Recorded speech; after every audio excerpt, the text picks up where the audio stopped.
What's up, YouTube? Southern Comic Geek coming to you with some scissors. No, seriously, coming to you with a slab unboxing. Hadn't had one of these in a long time. I do got some things that are building up. I was kind of wanting to do a big order and kind of wanting to wait until, because this batch came from PGX. I have some stuff I want to send to CGC, but wanted to kind of wait till all this stuff dies down with the signature series that they got going on, because I know my stuff's just going to get pushed to the back of the pile and I don't want to get it damaged, so I've been kind of waiting.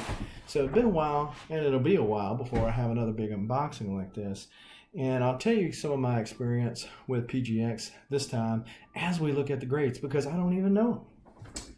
In the past, they have always been good about communication. Well, I say relatively well about communication. And this time, not so much. And so,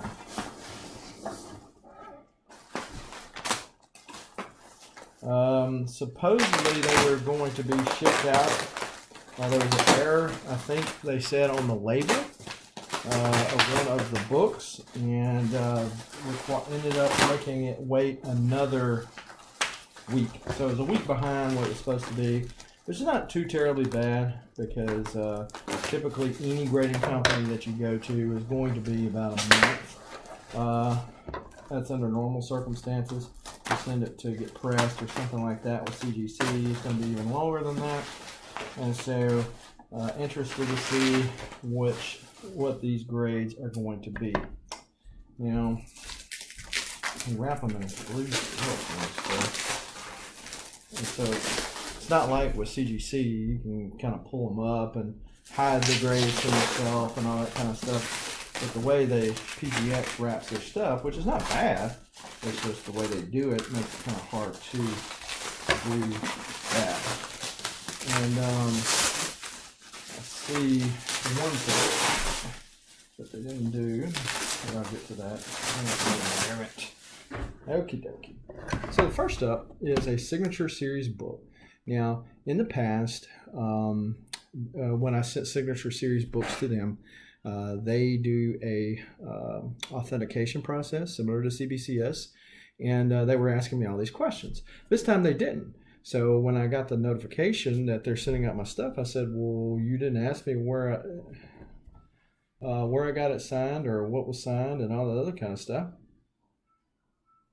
And they go, "Oh, well, there's no way for us to verify it, so there you go." Okay. All right, we'll just go with that. So this is a Detective Comics 1000. This is the 1960s version. This is Jim Steranko's sign. I got him to sign it January of this year, and it come back a 9.8, which, to be honest, I was kind of shocked by. And I'm not an expert grader, no ways. It is all the corners look good, and it is a square bound book. But when I got up to get Steranko to sign the book, two things I noticed. One was this little bend right here in the cover. I don't know if I'm going to be able to get it to see it. And I was like, crap, man. And so they were wanting to sell the book for like $20 when it's normally a $10 book. And I was like, nah, I'll just do with this. And then he told me to wait, and I thought I'd waited long enough, blew on the signature and everything, but realized it smeared it. Don't know if most grading companies take off for a smeared signature. Leave your comments down below if you know. But I would have thought that bend in the cover, I don't think that's a manufacturer's defect, but I don't know. But I'm not going to be too hard on them for that. The next one up is X-Men number 9. Knew this one was low grade, but it presented pretty well, and it presents even better in the slab. And so it come back as a 2.5, and this is kind of where I thought it was going to be at.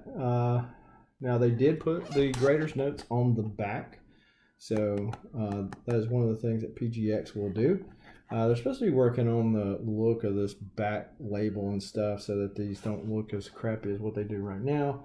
But I do like the ability to be able to do that. So it says there is a 1/2 inch or 5-inch spine split and a 1-inch spine split, multiple stress along the spine. And that's right. Cover was attached. Color looked pretty good on the front. Professor X and his little RoboCop chair or whatever you want to call that. So back looked okay too. And so I bought this raw off of eBay, and so you will be seeing this again when I do my video detailing my Uncanny X-Men collection. Since it's number 9, it'll be one of the first ones you see. But yeah, so I'm okay with this. No questions, no props. Now, on this one, this was one of my last books in my Uncanny X-Men collection of Volume 1.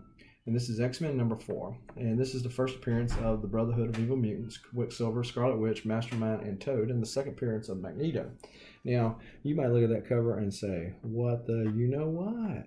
You got a 0.5? Man, look at that crisp cover. That's because it is a facsimile cover. Yes. So I went on eBay, as you might already know, and got a facsimile cover done by another company. And so this company reproduce it from the ads to the front cover to the inside of the cover. It looks exactly the same. So I bought this coverless. And this is one of those early X-Men books. You can get X-Men 2. It's not that pricey. 3, which is the first appearance of the Blob, is getting kind of pricey.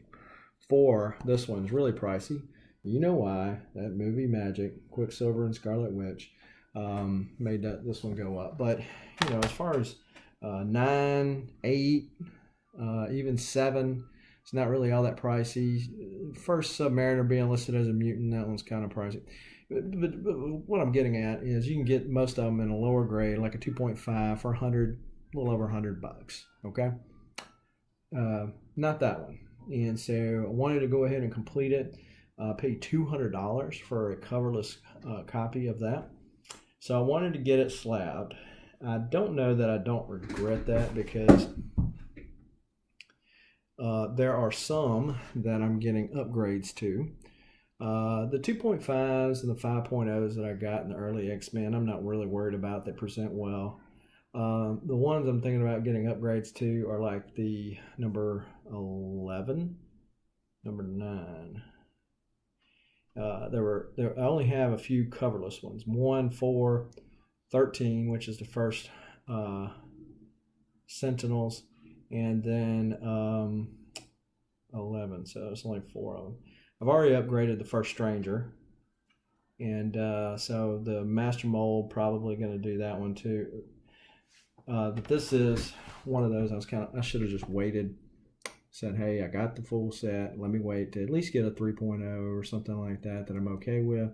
But I didn't, so I might just wait unless just a perfect deal comes along and I got somebody I can trade this off to.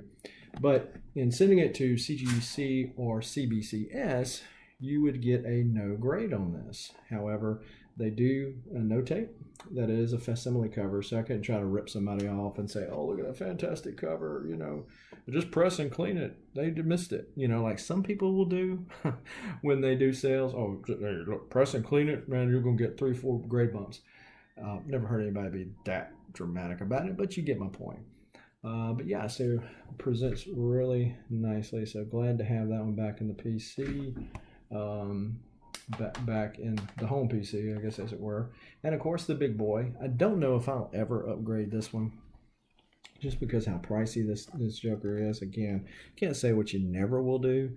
If the right price came along, somebody's just trying to offload one, needs some money, some kind of bad type of deal. But same thing with 4. Got this one. I bought this one off of IG from Barclay Comics. And so they notate that this is a facsimile cover, same as they did the other one, but there's tape along the spine and interior of the book, which I knew. They had actually added staples into this book. I took those out before I sent this off. But obviously, because it's a facsimile cover, it presents awesomely well.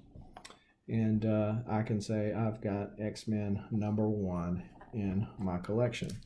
So this one set me back a little over $700 for a coverless copy. Never thought in my life that I would pay $700 something for a coverless comic book. However, don't ever say what you won't do. This is X-Men #1 after all. And the facsimile covers, I think, were about $15. I've ordered 4 or 5 of them off of eBay from the same carrier, and they come in, they look good. And so what do you think? Give me some comments down below. And if you haven't already, be sure to subscribe to the channel, hit that like button, and hit the notification bell so that when I drop videos like this and others, you'll be one of the first people to know. Hopefully everybody's doing well. Thank you for taking some time out of your day to share with me in my collection. You will be seeing some of those X-Men books again very soon as I start to release my Uncanny X-Men collection. Thanks again. Until next time, keep reading and keep collecting. Adios.